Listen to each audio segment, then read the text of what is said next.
नमस्ते दोस्तों, मैं अंकित पाठक आज की अपनी नई कक्षा में आप सभी का स्वागत करता हूं। आज से हम इस चैनल पे एक नए कोर्स की शुरुआत करने जा रहे हैं जो GCNTA नेट पेपर 2 हिंदी के लिए होगी। और इस कोर्स को हम पूरा करेंगे दिसंबर 2026 में, और दिसंबर 2026 के नेट एग्ज़ाम को ही टारगेट करके हम इस कोर्स की शुरुआत करेंगे। इसके लिए कक्षाएँ आपको हर रोज़ रात के 9:30 बजे यहाँ अवेलेबल मिलेंगी। अभी सब्सक्राइबर कम होने की वजह से हम क्लासेज अपलोड करके यहाँ आपको उपलब्ध करवाएंगे। जब हम पर 50 सब्सक्राइबर हो जाएंगे तो हम क्लासेस लाइव करेंगे और लाइव रिस्पांस आपके मिलेंगे। तो क्लासेस लाइव करने के लिए आप चैनल को सब्सक्राइब ज़रूर कीजिएगा। तो आज ये कोर्स की पहली कक्षा है और इस कक्षा को शुरू करने से पहले मैं एक दो चीज़ें क्लियर कर दूँ। पेपर 2 हिंदी के लिए जो हम कोर्स कर रहे हैं, इससे जुड़ी अगर आपको कोई भी प्रॉब्लम होगी या क्लासेज में कोई क्वेरी हो, क्लासेज के रिगार्डिंग क्लासेज में कोई डाउट है आपको, तो ये मेरा व्हाट्सएप नंबर है।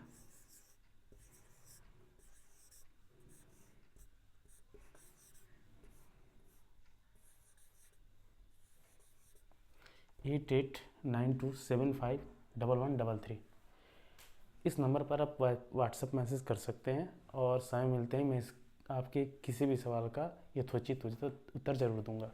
तो बेहिचक इस पर आप क्वेश्चन कर सकते हैं इस कोर्स के रिलेटेड, आपके किसी भी क्वेश्चन के रिलेटेड, हिंदी से रिलेटेड कुछ भी। तो इसको नोट कर लीजिएगा। तो आज इस कोर्स की हमारी पहली कक्षा है और ये पहली कक्षा बिल्कुल ही एक इंट्रोडक्शन क्लास होगी जिसमें हम UGC NTA नेट एग्ज़ाम के बारे में जानेंगे और हम जानेंगे कि इस एग्ज़ाम में जो हमारा पेपर 2 हिंदी है उसका सिलेबस क्या है। तो इनके बारे में हम चर्चा करेंगे। तो चलिए शुरू करते हैं।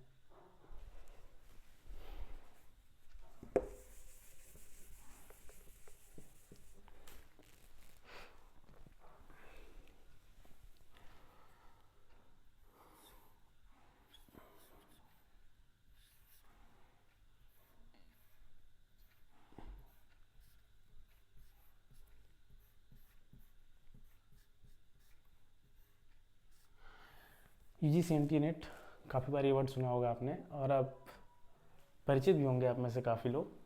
और इसके बारे में हम बहुत विस्तार में नहीं चर्चा करेंगे एग्ज़ाम क्या है, किस लिए है, लेकिन हाँ संक्षेप में जानना ज़रूरी है क्योंकि इसी चीज़ के लिए हम पढ़ रहे हैं। तो थोड़ा संक्षेप में जानना हमारे लिए ज़रूरी हो जाता है। तो तीनों वर्ड का एक बार मीनिंग देख लेते हैं।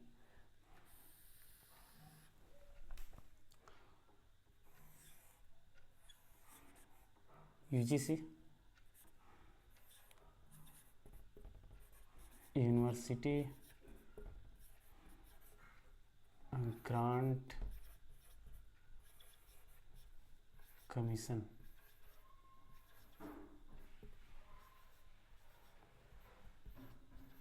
यानी कि हिंदी में अगर इसको आप कहेंगे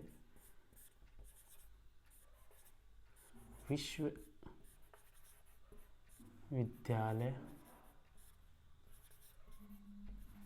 अनुदान आयोग। अनुदान आयोग बेसिकली देखिए, UGC एक गवर्नमेंट की संस्था है जो हमारे हायर स्टडीज़, यानी जो हम 10th के बाद 11th 12th graduation, post graduation, उसकी देखरेख UGC के जिम्मे होती है। तो यूनिवर्सिटी ग्रांट कमीशन ही विश्वविद्यालय में सारी पढ़ाई, वहाँ जो भी प्रशासन, ये सब इन्हीं के जिम्मे होता है। तो एक आयोग है यूनिवर्सिटी ग्रांट कमीशन। यही आयोग नेट परीक्षा करवाने के लिए NTA को ऑथराइज करता है। एक आयोग है UGC जो नेट एग्ज़ाम कराने के लिए NTA को ऑथराइज करता है। अब NTA क्या है? NTA हमारी एक एजेंसी है, ये भी राष्ट्रीय एजेंसी है, नेशनल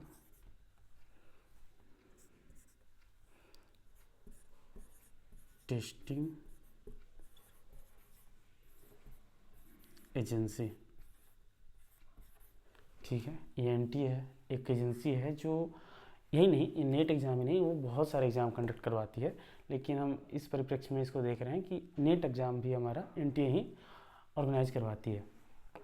और नीट जो है ये हमारा एग्ज़ाम है, जिसके बारे में जानते ही होंगे शायद आप लोग, national eligibility test, eligibility test, यानी कि राष्ट्रीय पात्रता परीक्षा।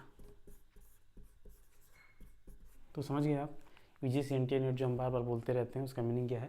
यूजीसी हमारा एक आयोग है, यूनिवर्सिटी ग्रांट कमीशन यानी विश्वविद्यालय अनुदान आयोग, जो एग्ज़ाम नेट करवाता है एनटीए के थ्रू।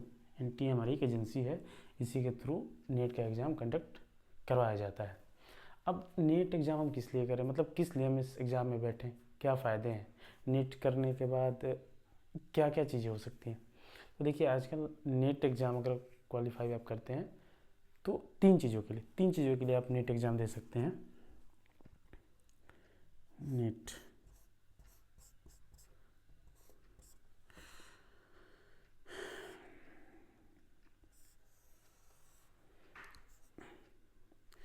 एक तो आप पीएचडी के लिए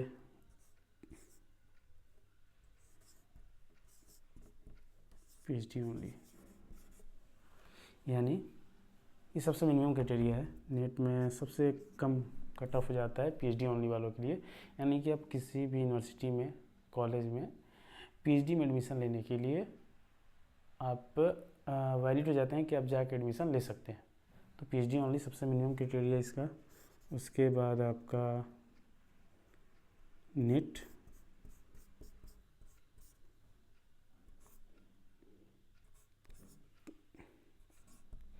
पीएचडी एडमिशन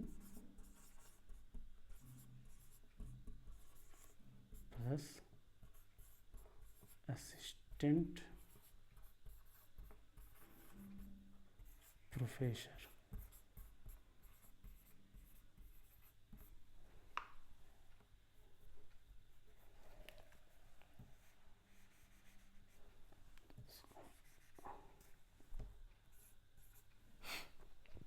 दूसरी क्राइटेरिया नेट। अभी तीनों मैं आपको समझाता हूँ विस्तार से कि क्या चीज़ें हैं। जेआरएफ,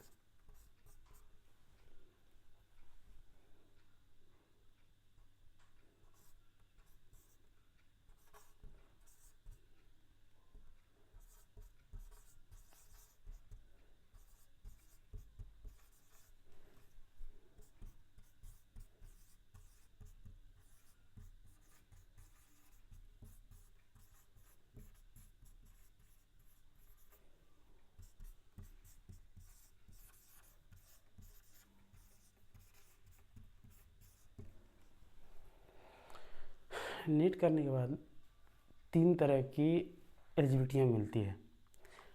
मान लीजिए एक मार्क्स सेट करते हैं कि 100 मार्क्स आप मान के चलिए, ये एग्ज़ाम मान के चलिए, भी मैं बताऊंगा कितने मार्क्स का होता है, लेकिन अभी आपको समझाने के लिए 100 मार्क्स है। तो इसमें सबसे मिनिमम मार्क्स, क्वालिफाइंग मार्क्स मान लीजिए कि 75 हुए। 75 नेट के लिए हो गए 80, जेआरएफ के लिए हो गए 85। तो अगर 75 उनका मिनिमम रिक्वायरमेंट है, तो 75 अगर आप लाते हैं तो आप पीएचडी ओनली, यानी कि पीएचडी में एडमिशन के लिए वैलिड हो जाते हैं। अगर किसी यूनिवर्सिटी या कॉलेज में पीएचडी के लिए अगर आवेदन मांगे जाते हैं तो आप वहाँ जाके उस चीज़ को भर सकते हैं, क्योंकि आपने एक नेट एग्ज़ाम का मिनिमम जो क्वालिफ़िकेशन है 75 नंबर्स वो आपने लाए हैं, तो आप पीएचडी ओनली के लिए वैलिड हो जाएंगे। अगर आपका नेट होता है तो उसमें आप पीएचडी एडमिशन के लिए तो हो ही जाते हैं अप्लाई करने के लिए, प्लस असिस्टेंट प्रोफेसर के लिए आप मिनिमम रिक्वायरमेंट, ऐसा नहीं है कि नेट करने के बाद आप असिस्टेंट प्रोफेसर बन जाएंगे, एक मिनिमम रिक्वायरमेंट, एक मिनिमम एलिजिबिलिटी जो नेट होती है वो आपकी मिल जाती है। इसमें आप असिस्टेंट प्रोफेसर के लिए कहीं अगर वैकेंसी आती है तो वहाँ अप्लाई कर सकते हैं। उसके बाद हमारा आ जाता है जेआरएफ। जेआरएफ में हम पीएचडी एडमिशन के साथ साथ असिस्टेंट पर, मतलब नेट वाली जो भी सुविधाएं हैं उसके अलावा आपको फेलोशिप भी मिलती है अगर आप कहीं पीएचडी करेंगे, और आपका JRF है तो आपको फेलोशिप भी मिलेगी। PhD के लिए सबसे कम मार्क्स, नेट के लिए सबसे उससे थोड़ा ज़्यादा और JRF के लिए सबसे ज़्यादा, यानी कि सबसे हाई कट ऑफ मार्क्स होता है JRF का।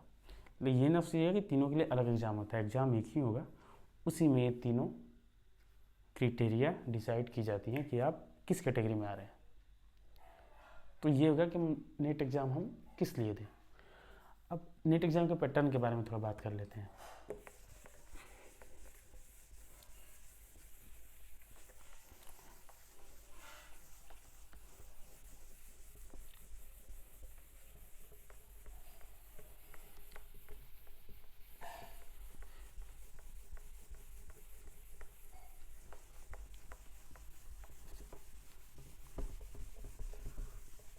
इस चैनल को आप जब विजिट करेंगे तो इस चैनल के डिस्क्रिप्शन में मैंने एक टेलीग्राम लिंक दे रखा है। वो हमारा ही ग्रुप होगा, हमारा और आपका। उस ग्रुप को ज़रूर आप ज्वाइन करें ताकि क्लासेज में अगर कभी PDF मुझे देनी पड़े, वैसे मैं कोशिश करूँगा कि क्लासेज में PDF कम से कम दूँ और ज़्यादा चीज़ें हम क्लासेज में ही डिस्कस कर लिया करेंगे। लेकिन कुछ चीज़ें हैं, कुछ रचनाएं हैं जिसकी PDF कभी कभी आपको मुझे देनी पड़ेंगी, थोड़ा बहुत खुद से आपको पढ़ना होगा, तो उस चैनल को ज़रूर ज्वाइन कर लीजिएगा। और वो हमारा ही चैनल है, उसको आप जरूर ज्वाइन करना है, इस चैनल के डिस्क्रिप्शन में मैंने दे रखा है। तो आइए इस एग्ज़ाम के पैटर्न के बारे में हम थोड़ा सा बात कर लेते हैं। नीट एग्ज़ाम,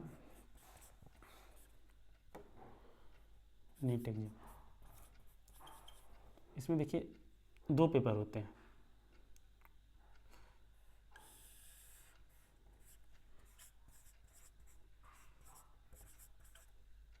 पेपर 1 एंड दूसरा है आपका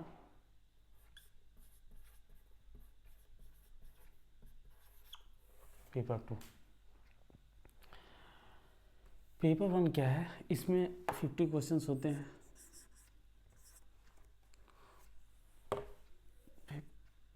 50 क्वेश्चंस,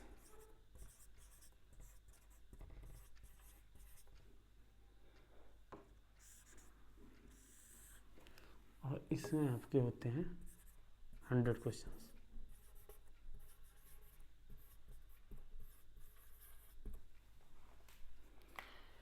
पेपर 1 में जो 50 क्वेश्चंस होते हैं, ये 10 टॉपिक होते हैं। इसमें 10 टॉपिक्स फिक्स हैं।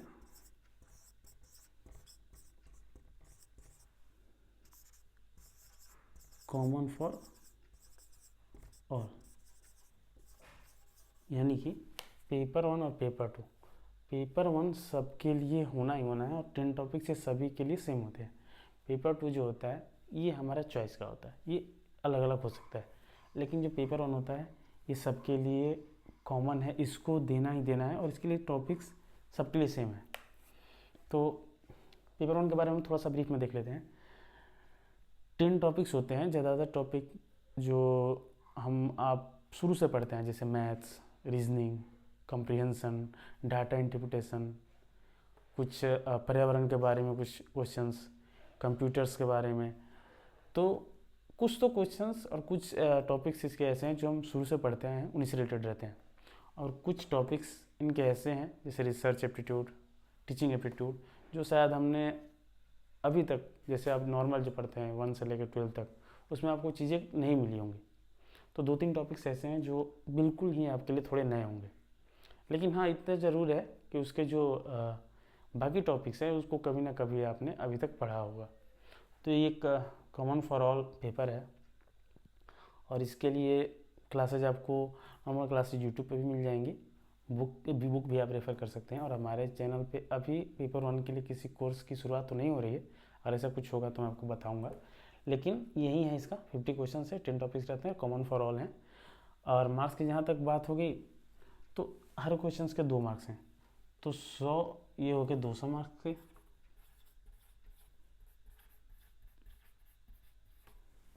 और ये हमारा हो जाता है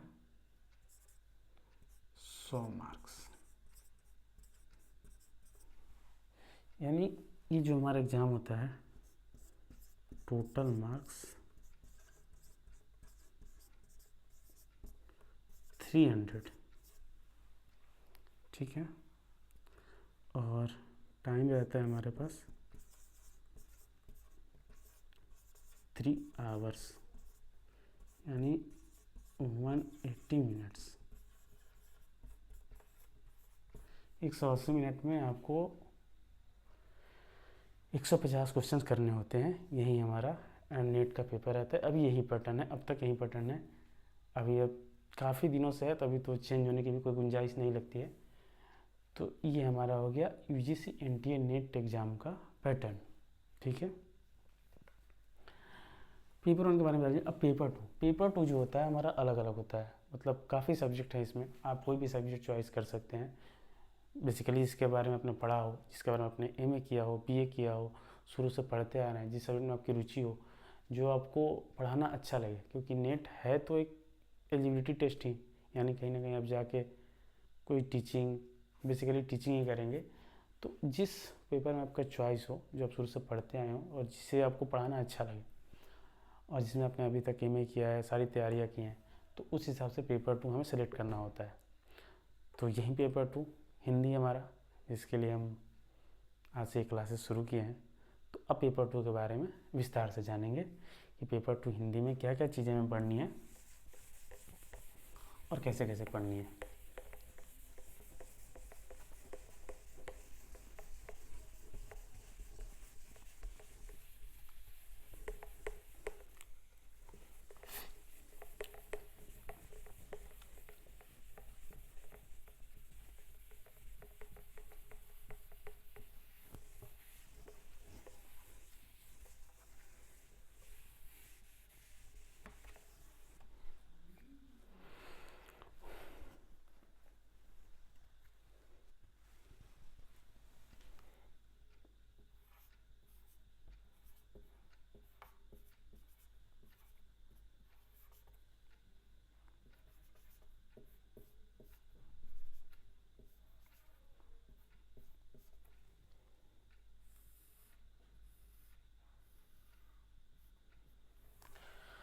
पेपर 2 हिंदी, और यहाँ से अब हमारी हिंदी का जो हमारा जर्नी है, हमारा और आपका, वो यहाँ से शुरू होने जा रहा है। तो मैं दोस्तों आपको ये बताना चाहूँगा कि ऐसा नहीं है कि मैं आज आपको कुछ ये अपनी क्लासेस में हिंदी के बारे में कुछ नया बता दूँगा, जैसे रामचंद्र शुक्ल जैसे कोई नई चीज़ें ढूंढ के लाते थे, या बहुत सारे शोधकर्ता हैं कि नई नई चीज़ें ढूंढ के लाते हैं। तो ऐसा तो कुछ नहीं है कि मैं आपको हिंदी के बारे में कुछ बिल्कुल ही नया चीज़ बता दूँगा जो पहले कोई जानता ही नहीं था। मैं ये करूँगा कि जो चीज़ें मैंने अब तक पढ़ी हैं अपने एक्सपीरियंस से, उसको आपको आसान और नए तरीके से बताने की कोशिश करूँगा, ताकि आपको बिल्कुल आसानी से समझ में आए और चीज़ें आपको ज़्यादा से ज़्यादा क्लास में ही याद हो जाएं, क्लास में ही समझ जाएं। मेरा यही कोशिश रहेगा। और जहाँ तक बात है पीडीएफ का, तो पीडीएफ में कम से कम देने की कोशिश करूँगा। क्लासेस में ही सारी चीज़ों को हम समझने की, याद करने की कोशिश करेंगे। जहाँ रिक्वायरमेंट होगी वहाँ मैं आपको पीडीएफ दूंगा, वहाँ आपको पढ़ना होगा, लेकिन मैक्सिमम चीज़ें हम क्लास में ही कवर करेंगे। क्लास में ही उसको याद करेंगे, समझेंगे सब कुछ। तो चलिए शुरू करते हैं। पेपर 2 हिंदी। पेपर 2 हिंदी का जो सिलेबस है हमारे नेट एग्ज़ाम के लिए, इसमें हमें 10 टॉपिक पढ़ने हैं, जो 2 खंड में बटा हुआ है।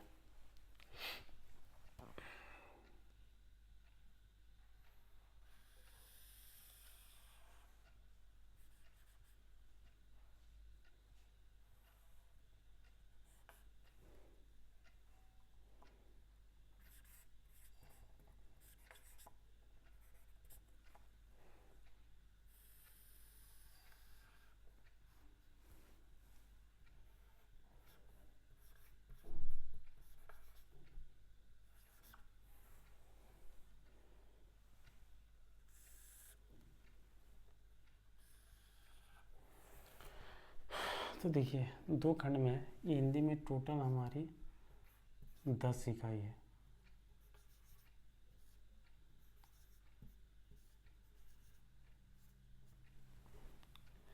जिसमें अब खंड 1 और खंड 2, यही 10 इकाई 2 खंड में बटी है, खंड 1 और खंड 2।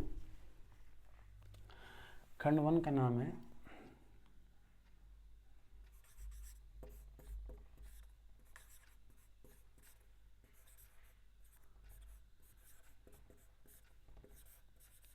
हिंदी भाषा एवं साहित्य।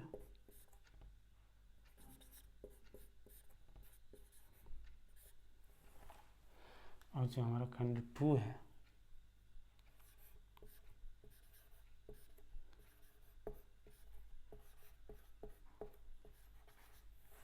इसका नाम है रचना खंड, जिसको आपने कई बार सुना होगा, इसको टेक्स्ट भी बोलते हैं।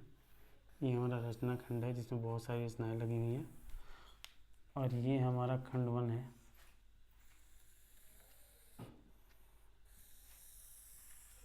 हिंदी भाषा एवं साहित्य। तो एक तरह से ये समझिए कि ये रचना है, जो आप रचनाएं पढ़ते हैं, उपन्यास, कहानी, नाटक, जो रचनाएं आप लिखी गई हैं उनके बारे में है। और ये उसका एक थ्योरी पार्ट, हिंदी भाषा को समझने के लिए, साहित्य कैसे लिखा जाता है, हिंदी भाषा कैसे बनी, कैसे भाषाएं हिंदी में अलग अलग तरह से बोली जाती हैं, ये सब चीज़ें इसमें आपको पढ़ने को मिलेंगी। और ये हमारा रचना खंड है, यानी कि जो जो रचनाएं लिखी गई हैं, उपन्यास, कहानी, नाटक, टेक्स्ट, वो हमारे इस खंड में। तो 2 खंड में बटा हुआ है। खंड 1 के बारे में थोड़ा सा बता दूं आपको, हमारे सिलेबस में खंड 1 जो है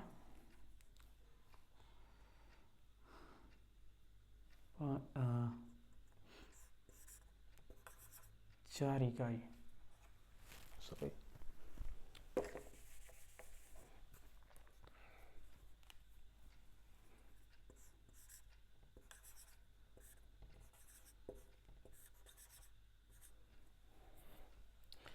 4 इकाई, यानी 1 से लेके 4 तक, ये खंड 1 में है। और 6 इकाई आपको खंड 2 में पढ़ना है, 5 से लेके 10 तक। ठीक है, खंड 1 में पढ़ना है आपको 4 इकाई और 6 इकाई है खंड 2 में।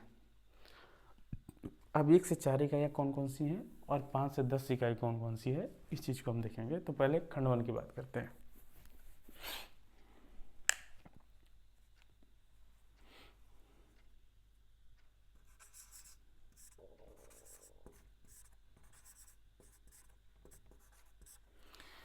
इकाई 1,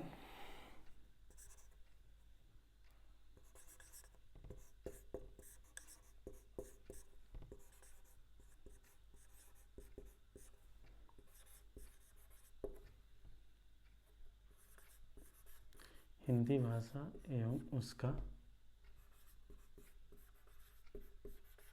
विकास। इकाई 1 में हम देखेंगे, हिंदी भाषा के बारे में जानेंगे कि हिंदी भाषा का उद्भव कैसे हुआ, हिंदी भाषा अपने देश में कहाँ कहाँ तक फैली हुई है, हिंदी भाषा के रूप क्या क्या हैं, अलग अलग जगहों पर इसके रूप कैसे बदलते हैं, इसका मानकीकरण कैसे होता है, किस लिपि में, संविधान में इसकी क्या स्थिति है, पूरी हिंदी की भाषा के बारे में चीज़ें हमारी इकाई 1 में है। मतलब इसमें भी सब टॉपिक्स हैं, उस पर हम चर्चा करेंगे क्या क्या और सब टॉपिक्स हैं इसके। लेकिन अभी जानिए कि इकाई 1 जो है हिंदी भाषा एवं उसका विकास के बारे में है। फिर इकाई 2,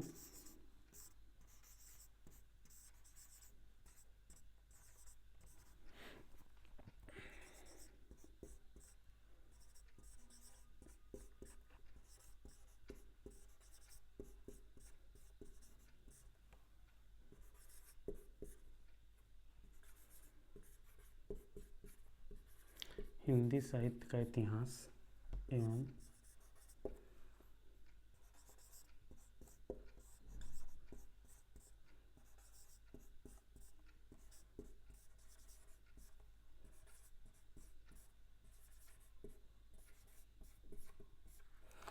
हिंदी साहित्य का इतिहास एवं हिंदी की गद्य विधाएं, ये हमारी दूसरी इकाई होगी। हिंदी साहित्य का इतिहास मतलब शुरू से, जब से हिंदी हमारी शुरू हुई तो उसके बारे में पढ़ना कि पहले कौन सा काल आया, आदिकाल, फिर भक्ति काल, रीतिकाल, ये साहित्य इतिहास लिखने की विचार लोगों में कैसा है, फिर उन्होंने कैसे हर काल का नामकरण किया, इन सब चीज़ों के बारे में इस टॉपिक में पढ़ना है। इसके अलावा हिंदी की जो गद्य विधाएं जो भी हैं, उपन्यास, कहानी, नाटक, निबंध, आलोचना, उनका इतिहास क्या रहा, कौन कौन से मेन उसके लेखक हुए, ये सब चीज़ें हम देखेंगे हिंदी की गद्य विधाएं में, उनकी विशेषताएँ, सब कुछ इकाई 2 में।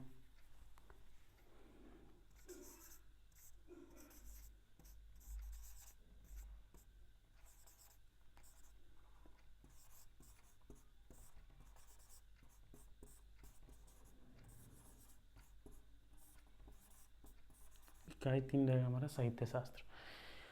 हाँ, साहित्य किस मानक पे लिखे जाते हैं, कौन कौन से नियम अपनाए जाते हैं अलग अलग रचनाएं लिखने के लिए, साहित्यिक नियम, और इस पे कैसे चिंतन किया हमारे चिंतकों ने, पाश्चात्य चिंतकों ने, इन सब के बारे में इकाई 3 में पढ़ेंगे। उसके बाद हमारा अभी इन सारी इकाइयों में जो जो भी टॉपिक्स हैं उनके भी हम विस्तार से चर्चा करेंगे। अभी आपको मैं एक बार फेमिलियर कराना चाहता हूँ इन 10 इकाई से।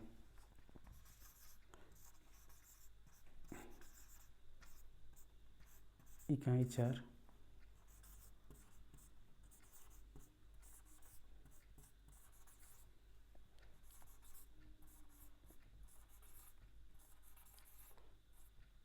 वैचारिक पृष्ठभूमि। वैचारिक पृष्ठभूमि, देखिए, हम किसी भाषा में कोई भी रचना कर रहे हों तो जो भी साहित्य होता है ना, वो एक तरह से समाज का आईना होता है। समाज में जो कुछ भी चल रहा होता है वही चीज़ें साहित्यकार अपनी रचनाओं में लिखते हैं। वो चाहे ना चाहे वो चीज़ें आएंगी जो उस समय उनके टाइम पे मौजूद हों। तो वैचारिक पृष्ठभूमि क्या है कि हमारे भारत में भी समय समय पर तरह तरह के विचार, तरह तरह के लोग हैं, उनके तरह तरह के विचार थे, और ऐसा नहीं है कि एक साहित्यकार उन सबसे अछूता रह सकता है। तो वो विचार क्या थे, अगर वो विचारों को आप समझेंगे तो उन रचनाओं को समझना आसान होगा। तो इसी के लिए ये वैचारिक पृष्ठभूमि, ये इकाई आपके इस पाठ्यक्रम में रखी गई है। जैसे अगर मान लो कि जिस समय भारत में स्वाधीनता आंदोलन चल रहा था, तो आपने बहुत सी ऐसी कविताएं देखी होंगी जो देशभक्ति से प्रेरित थी। तो ऐसा नहीं है कि वो जो साहित्यकार थे उनके मन में बस यूँ ही आया कि आज तो देशभक्ति कविता लिख देते हैं और उन्होंने लिख दिया, ऐसा कुछ नहीं था। उस टाइम पे, उनके टाइम पे वो दौर ही चल रहा था जिस समय उन्होंने ये रचनाएं लिखी। तो ये तो स्वाधीनता का दौर हो गया। फिर आज़ादी के बाद चीज़ें बदली, लोगों में कभी निराशा आई, तो उसमें प्रगतिवाद, प्रयोगवाद, बहुत सारी वैचारिक पृष्ठभूमि है। इनके बारे में हम इस इकाई में चर्चा करेंगे। तो ये हमारी हो गई खंड 1। अब देखिए खंड 2 है रचना खंड। 6 इकाइयाँ हैं इसमें। इकाई 4 यहाँ तक हो गया खंड 1। खंड 2 में देखिए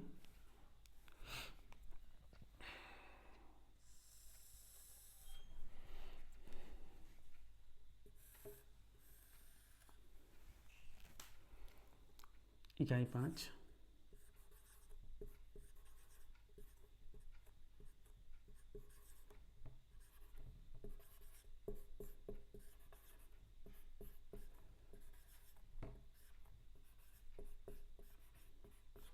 हिंदी कविता।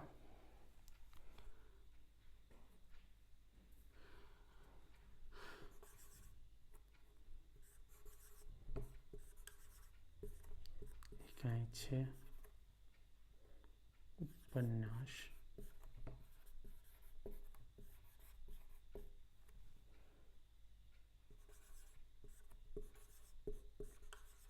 इकाई 7, कहानी।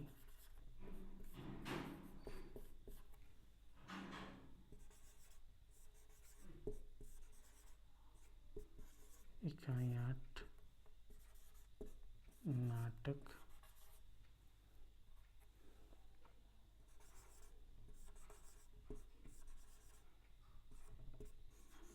इकाई 9, निबंध।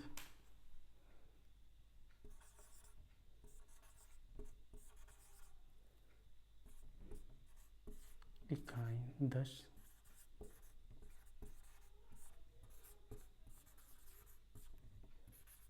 नहीं, अन्य गद्य विधाएं। देखिए रचना खंड है, यानी कि अभी तक शुरू से, जब से हिंदी साहित्य है तब से हिंदी में जो भी रचनाएं की गई उनके बारे में इन इकाइयों में उन रचनाओं को पढ़ाया गया है। कौन कौन से उपन्यास लिखे गए, ना कौन महत्वपूर्ण उपन्यास, महत्वपूर्ण कहानियाँ, महत्वपूर्ण नाटक, निबंध और अन्य गद्य विधाएं, ये हमारी इन इकाइयों में है। हिंदी कविता में इस इकाई में आपको 22 कवियों के बारे में पढ़ना है। 13 उपन्यास हैं इसमें पढ़ने हैं आपको। कहानियों में आपको 21 कहानियाँ पढ़नी है। 14 नाटक पढ़ने हैं आपको, 11 निबंध और अन्य गद्य विधाएं भी 14, ये पढ़ना है। तो अब हम चर्चा करेंगे, ये तो हमारी होगी कि खंड 1 में कितनी इकाई हैं, खंड 2 में कितनी इकाई हैं, और हर इकाई के बारे में हमने एक बेसिक जानकारी हमें मिल गई कि किस इकाई में क्या पढ़ना है। तो अब हम बारी बारी से हर इकाई में जो सब टॉपिक्स हैं उनके बारे में थोड़ी बहुत चर्चा करेंगे। बेसिकली इकाई 1 से इकाई 5 तक, इकाई 6, 7, 8, 9, 10 यही है, रचनाएं हैं। जब रचनाएं हम पढ़ना शुरू करेंगे उस समय पढ़ेंगे। अभी आप जान लो इकाई 6 में उपन्यास है, 13 उपन्यास हैं, गोदान है, तमस है, राग दरबारी, मतलब बहुत ही महत्वपूर्ण उपन्यास हैं जो हिंदी में एक कालजयी तरह की रचनाएं हैं, वो सारी इसमें शामिल हैं। कहानी है, प्रेमचंद की कहानियाँ हैं, और फणीश्वर नाथ रेणु, बहुत ही महत्वपूर्ण रचनाकारों की कहानियाँ हैं, किस कहानियाँ। नाटक हैं, 14 नाटक है इसमें, जिसमें जयशंकर प्रसाद के नाटक हैं, उपेंद्रनाथ के नाटक हैं, महत्वपूर्ण नाटक है इसमें 14। इकाई 9 निबंध है आपका, 11 निबंध है। और इकाई 10 में अन्य गतिविधियाँ जैसे रेखा चित्र, यात्रा संस्मरण, डायरी और आत्मकथा, जीवनी, ये सब से मिक्स करके ये इकाई है। इसमें 14 रचनाएं दी गई हैं अन्य गतिविधियों की। तो ये हमारी खंड 2 हो गया। अब हम इकाई 1 से लेकर इकाई 5 तक अब थोड़ा इसको विस्तार में देखेंगे। तब तक आप चाहे तो एक बार नोट कर सकते हैं।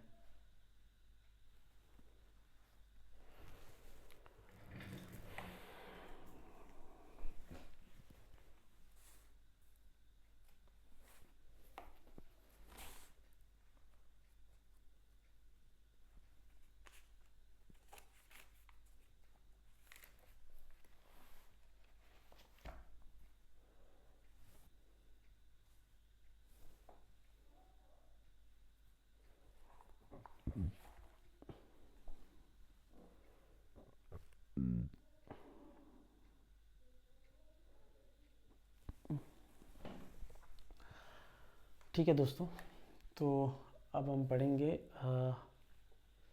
इकाई 1 से इकाई 5 तक विस्तार से, किसमें क्या क्या चीज़ें हमें पढ़नी है। तो अभी इसको मिटा रहा हूँ। अगर ऐसे कभी भी हो ना कि मैं थोड़ी देर के लिए लिखूँ, अभी तो कोई दिक्कत नहीं, रिकॉर्डिंग क्लास है, लेकिन अगर जब लाइव क्लासेस भी चलेंगी तो आप अगर ना लिख पाएँ कभी तो स्क्रीनशॉट लेके रख सकते हैं। वैसे मैं हर क्लास की अलग से PDF आपको अपने टेलीग्राम ग्रुप में अवेलेबल ज़रूर करा दूँगा, लेकिन जैसे तुरंत अगर लिखना हो वो तो क्लासेस के तुरंत बाद में शायद ना उसको अपलोड करवा पाऊँ, कुछ मुझे टाइम लग जाए, लेकिन आप ये कर सकते हैं कुछ टाइम उसका स्क्रीनशॉट लेके रख सकते हैं अपने नोट्स बनाने के लिए। तो नोट्स अच्छे से बनाइएगा। और हाँ, क्लासेज में जो भी मैं चीज़ें पढ़ा रहा हूँ उससे ज़्यादा आपको इस एग्ज़ाम के लिए पढ़ने की ज़रूरत नहीं है। मतलब ये नहीं मैं कह रहा हूँ कि आप पढ़िए मत, शौक़ है हिंदी का, शौक़ है हिंदी अगर जानना चाहते हो ज़रूर पढ़िए, लेकिन एग्ज़ाम के लिए जितना मैं बता रहा हूँ उतना पढ़ना आपके लिए सफिशिएंट होगा। उन्हीं चीज़ों को हमें समझना है, उन्हीं चीज़ों को याद करना है। उसके अलावा जो भी पढ़ते हैं वो तो अच्छी बात है, पढ़ना ही चाहिए, लेकिन बहुत सी रचनाओं और बहुत सी पुस्तकों के पीछे मत जाइएगा, क्योंकि ऐसे वो लिस्ट ख़त्म नहीं होगी कभी। इतनी किताबें हैं कि वो लिस्ट कभी ख़त्म नहीं, इतने टॉपिक्स हैं, हर लोग का अलग विचार है, तो इतना पढ़ते जाएंगे वो चीज़ कभी ख़त्म ही नहीं होगी। तो हमें इतना पढ़ना है कि हम एग्ज़ाम क्लियर कर लें, नॉलेज बढ़ाना है हमें, लेकिन अभी हमारा जो फोकस है वो एग्ज़ाम पर है।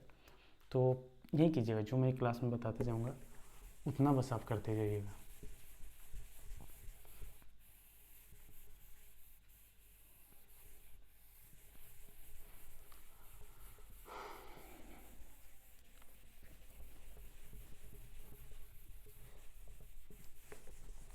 अब इन 10 इकाइयों में जो 1 से 5 इकाई है उसके बारे में देखें कि हर इकाई में क्या क्या चीज़ें पढ़नी है।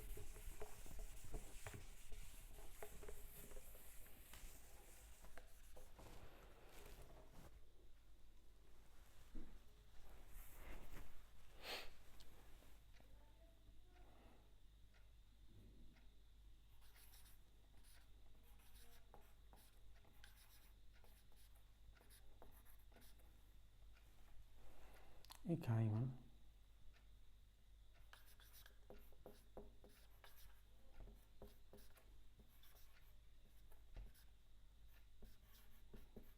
हिंदी भाषा एवं उसका विकास। ये मेरा एक I1 है। इसमें देखिए क्या क्या चीज़ें पढ़नी है। इसमें मैं आपको बता रहा हूँ,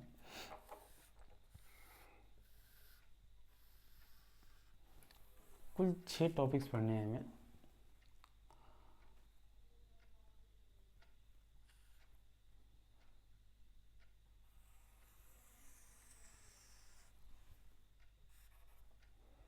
हमारा पहला टॉपिक होगा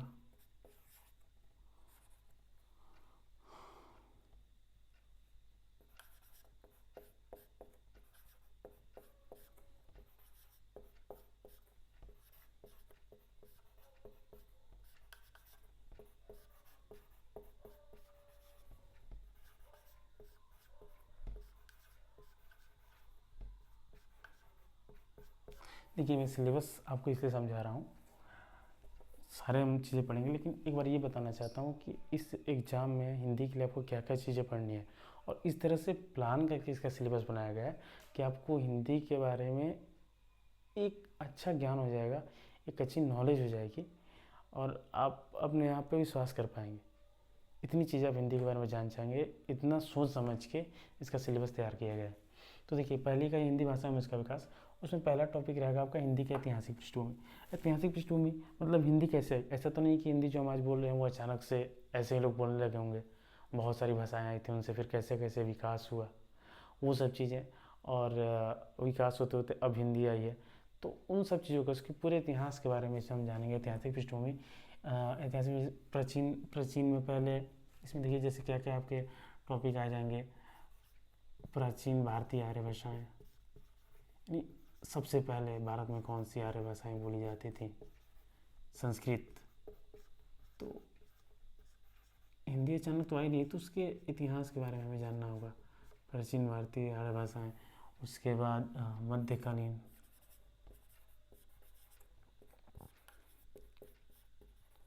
भारतीय आर्य भाषाएँ,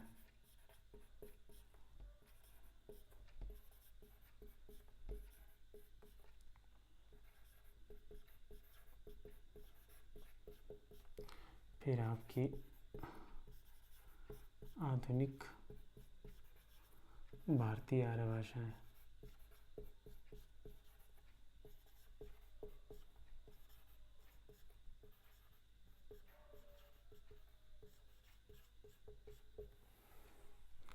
फिर आपका है अपभ्रंश, फिर आया अवहट, फिर पुरानी हिंदी,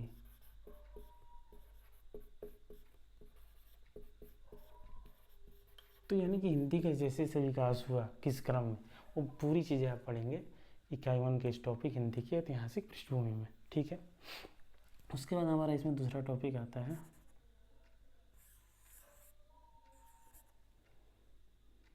दूसरा टॉपिक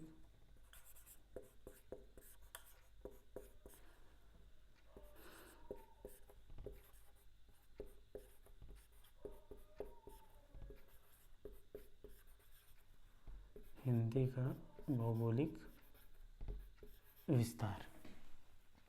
ठीक है, ये हमारा दूसरा टॉपिक है। टॉपिक के नीचे ना अंडरलाइन कर रहा हूँ ताकि आपको चीज़ें समझ में आए। ये हमारा हो गया हिंदी की ऐतिहासिक पृष्ठभूमि। इसमें ये सब टॉपिक्स पढ़ने होंगे आपके। हिंदी का भौगोलिक विस्तार। अब देखिए, हिंदी हमारे देश में कहाँ कहाँ बोली जाती है। वैसे तो हिंदी हमारे देश के बाहर भी बोली जाती है, लेकिन मुख्यतः हमें इसमें यही पढ़ना है कि हमारे देश में हिंदी कहाँ कहाँ बोली जाती है और वहाँ की हिंदी का नाम क्या है। तो ये सब चीज़ें, यानी कि हिंदी तो एक भाषा है ही, इसमें कौन कौन सी और उपभाषाएं हैं, यानी कि हिंदी में भी कुछ उपभाषाएं हैं, हिंदी की उपभाषाएं हैं।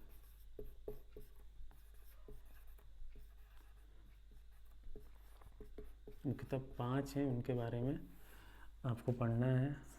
पूर्वी, पश्चिमी, राजस्थानी,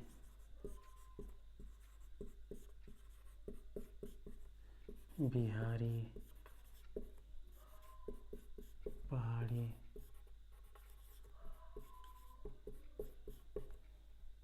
और इन जो ये पांचों हैं उनमें भी कुछ कुछ उपबोलियाँ हैं। जैसे हिंदी है, हिंदी में बिहारी हिंदी होगी, बिहारी में भी तो बहुत सारी हिंदी है ना, कि जैसे भोजपुरी, मगही, मैथिली ये सब बोलते हैं। राजस्थान है, राजस्थान की हिंदी अलग है, राजस्थानी हिंदी आप मान लेते हैं, लेकिन राजस्थान वाले कहते हैं कि नहीं वहाँ मारवाड़ियों की अलग है, ढूंढानी अलग है। तो इस तरह से उनकी भी बोलियाँ हैं। तो उन बोलियों के बारे में सॉरी,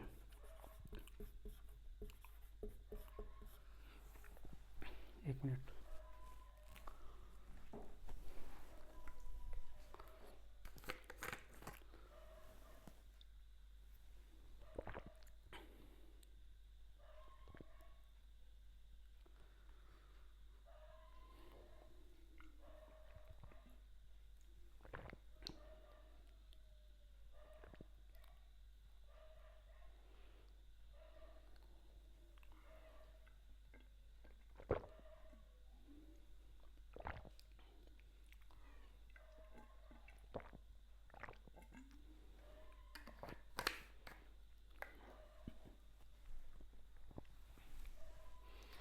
तो ठीक है, ये हमारा हो गया हिंदी का भौगोलिक विस्तार। अब इसमें हमारा तीसरा सब टॉपिक है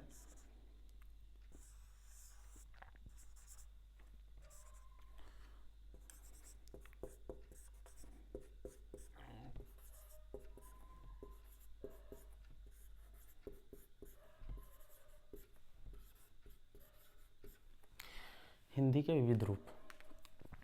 ठीक है, अब देखिए हिंदी के विविध रूप बेसिकली ये खड़ी बोली, जो खड़ी बोली जो हम आप अभी बात कर रहे हैं, उस खड़ी बोली हिंदी के विविध रूप। जैसे अलग अलग प्रदेशों में जाके, अलग अलग संस्कृतियों में जाके हिंदी ने हमारा कुछ रूप बदल लिया है। बेसिकली वो हिंदी ही है, लेकिन वहाँ की संस्कृति, वहाँ की भाषा से मिलजुल के, वहाँ के शब्द लेके हिंदी थोड़ी सी चेंज होगी। तो उसके रूप क्या क्या बदले, उनके बारे में पढ़ना है।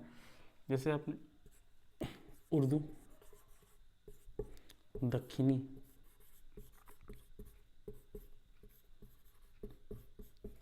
हिंदुस्तानी, ये बेसिकली क्या है कि हिंदी की खड़ी बोली है, लेकिन इन्होंने अलग अलग जगह पे, अलग अलग संस्कृति में जाके अपना रूप बदल लिया है। तो ये हिंदी के विविध रूप। जैसे उर्दू, आपने बहुत सारे शायरों को सुना होगा, गज़लें सुनी होंगी उर्दू में। आपको ये तो समझ में आ जाता है कि वो बोल क्या रहे हैं, मतलब हिंदी के तरीके ही उनके सारे व्याकरण और सब चीज़ें होती हैं, लेकिन उसके जो शब्द होते हैं वो बदल जाते हैं, अरबी, फारसी, जो भी हो, तो वो हो जाती है उर्दू। वैसे ही दक्षिणी, साउथ में जाके, हैदराबाद में जाके वहाँ की हिंदी थोड़ी अलग हो जाती है। तो ये सब चीज़ें हम पढ़ेंगे इसमें हिंदी के विविध रूप। हिंदी ने अपने आप को अलग अलग संस्कृति में अलग अलग शब्दों के साथ कैसे खुद को बदला है। ये हो गया हमारा हिंदी के विविध रूप। चौथा इसमें टॉपिक है हमारा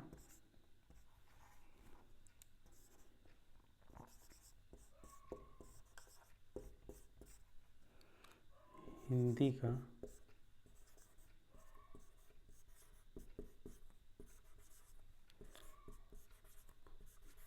भाषिक स्वरूप।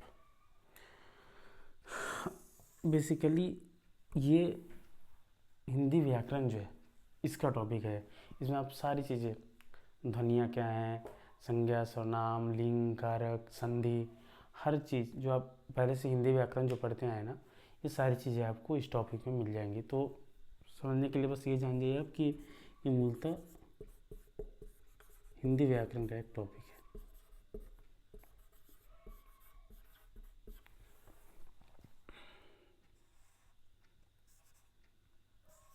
इसके बाद पांचवा इसमें टॉपिक है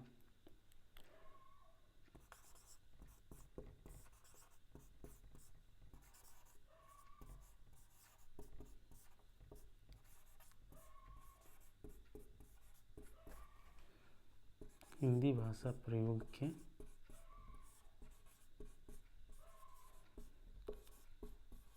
विविध रूप।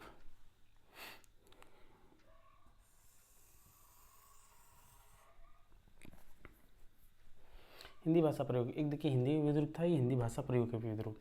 हिंदी का विविध रूप मतलब खड़ी बोली हिंदी ही अलग अलग जगह पर कैसे खुद को चेंज करती है। भाषा प्रयोग, देखिए ऐसा नहीं कि हम हिंदी बोल रहे हैं, अभी मैं हिंदी बोल रहा हूँ, आपको पढ़ाने के लिए बोल रहा हूँ, केवल इसी पर उसमें हिंदी तो यूज़ नहीं की जाती ना। कहीं की हिंदी हमारी राजभाषा में यूज की जाती है, प्रशासनिक कार्यों में भी यूज की जाती है, उसके अलावा आप चैनल भी देखते हैं, न्यूज़ चैनल, वहाँ भी हिंदी यूज़ की जा रही है। और हर जगह की हिंदी अलग अलग होती है, अलग अलग तरीके से प्रयोग की जाती है। तो उस तरह के भाषा प्रयोग के विविध रूप क्या हैं, किन जगहों पर हिंदी कैसे बोली जाती है, राजभाषा के रूप में, संपर्क भाषा के रूप में, राष्ट्रभाषा के रूप में हिंदी का क्या है, इसके अलावा संविधान में हिंदी के लिए क्या क्या चीज़ें बनाई गई हैं, ये सारी चीज़ें हम इस टॉपिक में पढ़ेंगे, हिंदी भाषा प्रयोग के विविध रूप। इसमें आप ये भी लिख लो, संवैधानिक स्थिति, यानी हिंदी की प्रयोग, हिंदी भाषा प्रयोग के विविध रूप पढ़ेंगे ही। संवैधानिक स्थिति, संविधान में हिंदी के बारे में क्या क्या चीज़ें कही गई हैं, क्या क्या चीज़ें लिखी गई हैं, ये सारा चीज़ भी हम इसी टॉपिक में कवर करेंगे। ठीक, और इसका अगला सब टॉपिक है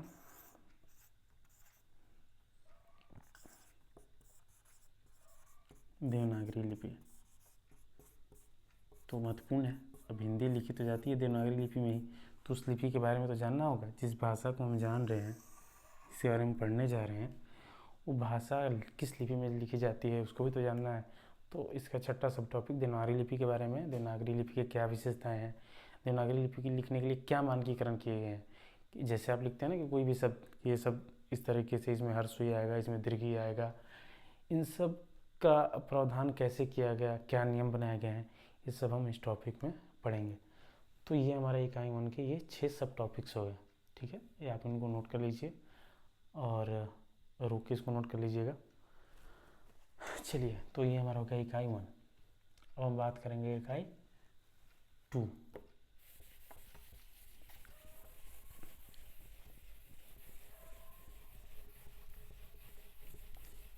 इकाई 1 भी हमारा लंबा टॉपिक है, इसकी भी काफ़ी क्लासेस चलेंगी और इससे काफ़ी क्वेश्चंस आ रहे हैं, क्योंकि इसमें लगभग हिंदी भाषा के बारे में सारी चीज़ें हमारी इसी इकाई में कवर की गई हैं।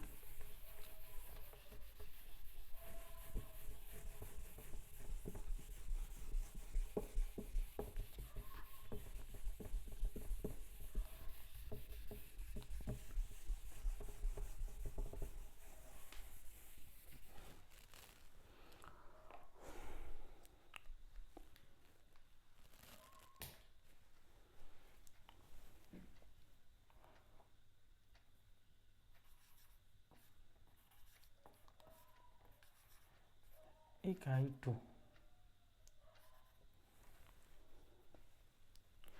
इसको, इसमें भी दो, आपको मैं कुछ इस तरह इसको समझाता हूँ।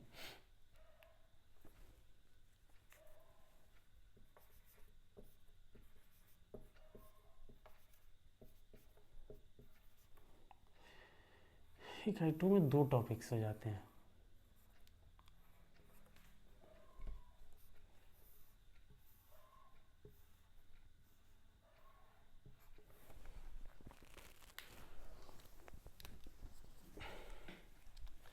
एक तो पहला टॉपिक जो इसका है वो है हिंदी साहित्य का इतिहास।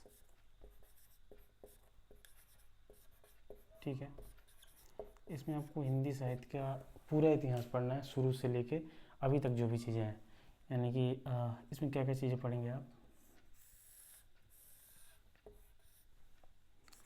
हिंदी साहित्य इतिहास है क्या, क्यों जरूरत पड़ी इसको लिखने की, ये सब चीज़ें पढ़ेंगे आप। हिंदी साहित्य इतिहास दर्शन में। इसके बाद साहित्य इतिहास लेखन की पद्धतियाँ,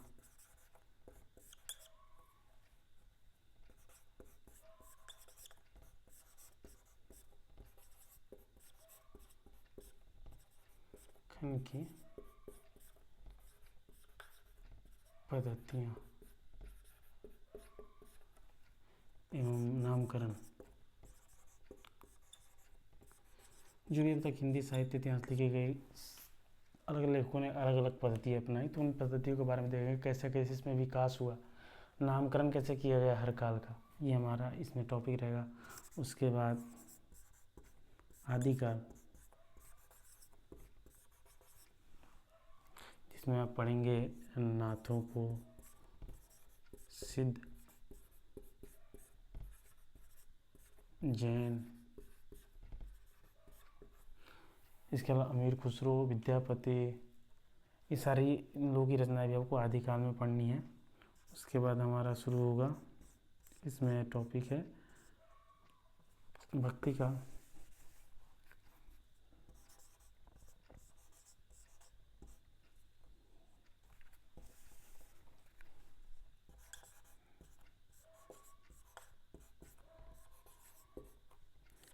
जिसमें आप निर्गुण, सगुण, जिसको भक्ति काल कहते हैं ना कि हिंदी साहित्य का स्वर्ण युग, तो इसमें आप भक्ति काल के बारे में, उसकी क्या विशेषताएं हैं, कैसे उसमें धाराएं बट गई, निर्गुण सगुण, उसमें अलग अलग कवि क्या हैं, उन कवियों की क्या विशेषताएं हैं, क्या रचना है, ये पढ़ना है। उसके बाद आप पढ़ेंगे रीतिकाल। रीतिकाल आते आते क्या क्या साहित्य में परिवर्तन हुआ, क्या इसकी पृष्ठभूमि रही कि रीतिकाल का उद्भव कैसे हुआ, इसमें कौन कौन सी रचनाकार मुख्य रहे, उनकी रचनाएं कौन सी थी। उसके बाद आपका आधुनिक काल। आधुनिक काल में आप पढ़ेंगे भारतेंदु से लेके जो अभी तक मतलब 2000 तक, 2000 ईस्वी तक के साहित्य में जो भी रचनाएं लिखी गई, क्या प्रवृत्तियाँ रही अलग अलग समय पे, ये सब आधुनिक काल। तो पूरा एक साहित्य का इतिहास इसमें आपको पढ़ना है। दूसरा हमारा टॉपिक है इसमें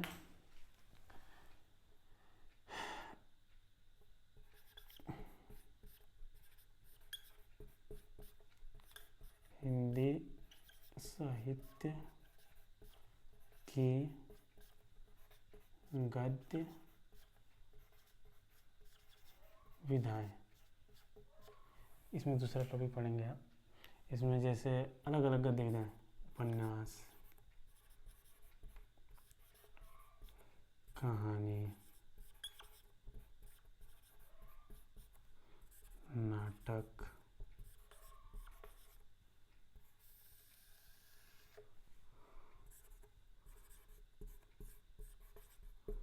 निबंध,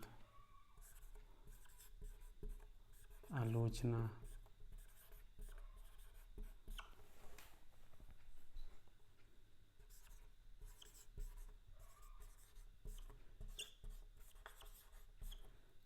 अन्य गद्य विधाएं। ये हमारे इस गद्य विधाएं में, ये जो हिंदी साहित्य की जो गद्य विधाएं हैं, उपन्यास, कहानी, नाटक, निबंध, आलोचना, अन्य गद्य विधाएं जैसे कि आपका हो गया आत्मकथा, जीवनी,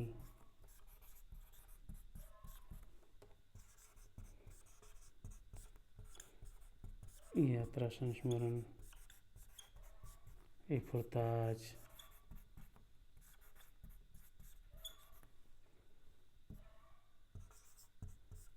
डायरी, जो भी गद्य विधाएं हैं। और इसमें एक और टॉपिक है प्रवासी साहित्य।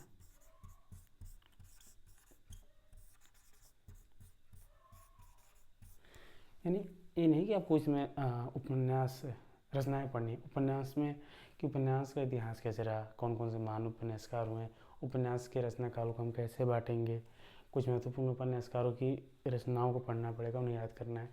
तो ये सब ऐसे ही कहानी का, नाटक का, निबंध का, आलोचना, इनके अलावा भी गद्य विधाएं होती है। कुछ आत्मकथाएं लिखी गई, आत्मकथाओं का इतिहास क्या रहा है, कौन कौन से मुख्य आत्मकथाकार हुए, उनकी कौन कौन सी रचनाएं हुई। प्रवासी साहित्य में आप पढ़ेंगे जो हिंदी बोलने वाले हमारे देश में यानी भारत में न रहकर दूसरे देश में रह रहे हैं और वहाँ के नागरिक भी हैं, लेकिन वो भी हिंदी में रचनाएं कर रहे हैं। तो उसमें ऐसे प्रमुख रचनाकार कौन हुए, उनके मुख्य रचनाएं कौन कौन सी हैं, ये हम इसमें पढ़ेंगे। तो ये हमारा हो गया इकाई 2। ठीक है, नोट कर लीजिएगा इसको।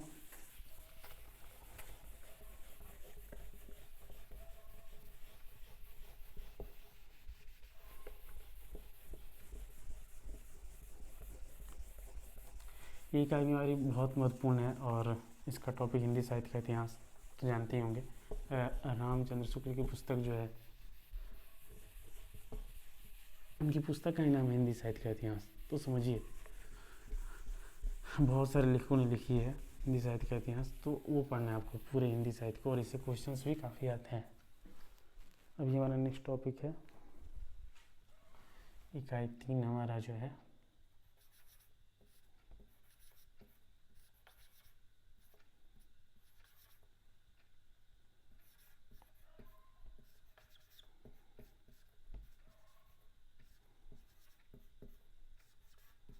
साहित्य शास्त्र, ये हमारा तीसरा इकाई है।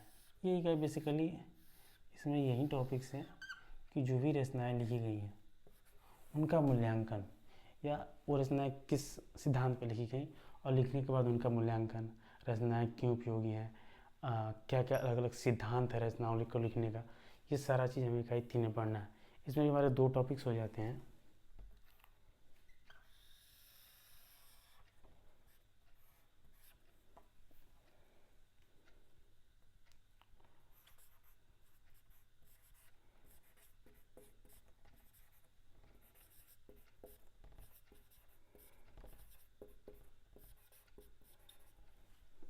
भारतीय काव्य शास्त्र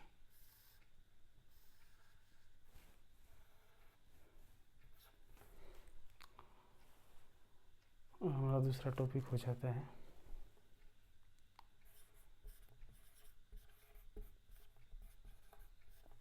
पाश्चात्य काव्य शास्त्र।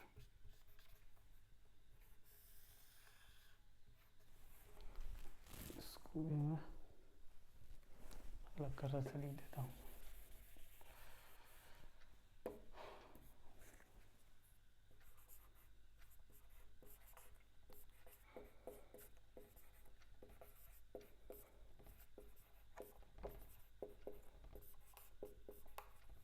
भारतीय काव्य शास्त्र, इसमें आपको क्या क्या पढ़ना है।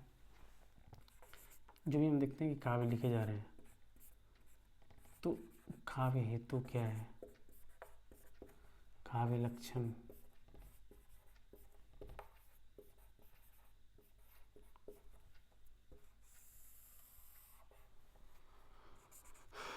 काव्य प्रयोजन,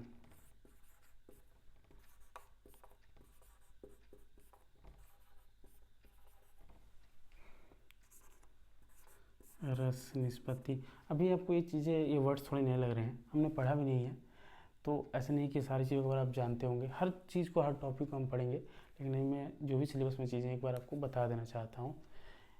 इन वर्ड्स को देख के, इन टॉपिक्स को देख के आपको डरना नहीं है, बस आपके नॉलेज के लिए कि हाँ इन टॉपिक्स में आपको क्या पढ़ना है। इसके बारे में हर चीज़ को हम डिटेल से पढ़ेंगे।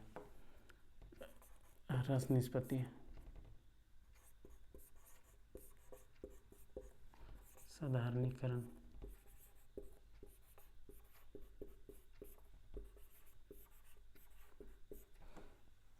इसके अलावा विभिन्न संप्रदाय,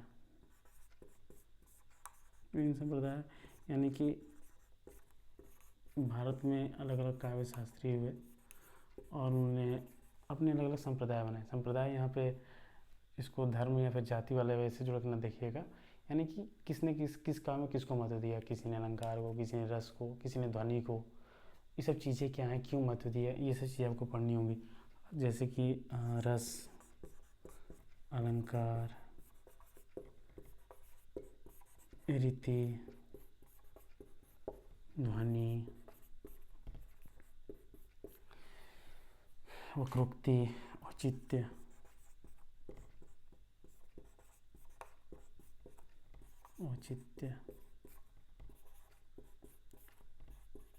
तो ये सारा चीज़ आपको पढ़ना है भारतीय काव्य शास्त्र के अंतर्गत।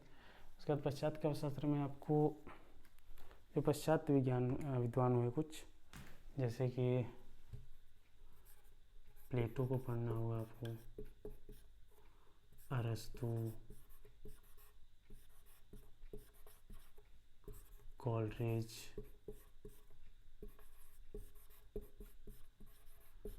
विलियम वर्ड्सवर्थ,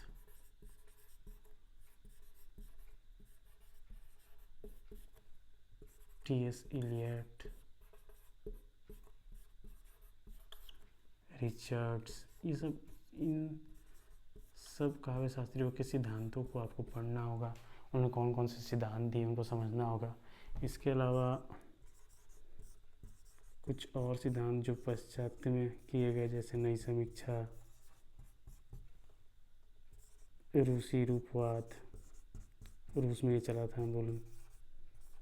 तो ये सब आंदोलन जैसे साहित्यिक आंदोलन है, रूसी रूपवाद, इन सब के बारे में। फिर एक इसमें टॉपिक है फंतासी। फंतासी क्या है, मिथक क्या है, प्रतीक क्या है, बिंब क्या है, ये सब चीज़। तो ये दो इसमें पढ़ेंगे, हमारे भारत में कैसे काव्य शास्त्र पर चिंतन किया गया, पश्चात में क्या किया गया, कौन कौन से महत्वपूर्ण चिंतक हुए, ये सब कुछ हम पढ़ेंगे इस इकाई 3 में। हर सिद्धांत की विशेषताएं, उस सिद्धांत को पूरी तरह समझना, ये एक बहुत ही महत्वपूर्ण टॉपिक है। रचना की दृष्टि से अगर किसी रचना को समझना है तो हमें साहित्य शास्त्र को समझना होगा। तो ये हमारा इकाई 3 है, ये चीज़ें हमें इस इकाई में पढ़नी है।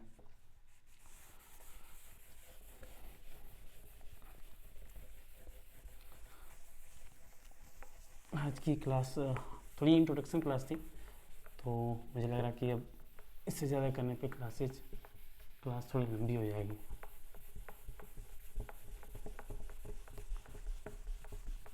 तो इकाई 4 और 5 इन दोनों को हम कल देखेंगे, और इसके साथ ही कल हम इकाई 1 की शुरुआत भी करेंगे, इकाई 1 का टॉपिक शुरू करेंगे। तो चलिए दोस्तों, आज यहीं रुकते हैं और कल फिर मिलते हैं आपसे। चैनल को सब्सक्राइब करना मत भूलिएगा, क्योंकि 50 सब्सक्राइबर्स होने पे मैं आपके साथ लाइव जुड़ पाऊँगा और लाइव इंटरेक्ट कर पाऊँगा, आपके रिस्पांस देख पाऊँगा, तो वो मुझे ज़्यादा अच्छा लगेगा। तो फिर कल मिलते हैं, तब तक अपना और अपनों का ज़रूर ख्याल रखिए। धन्यवाद।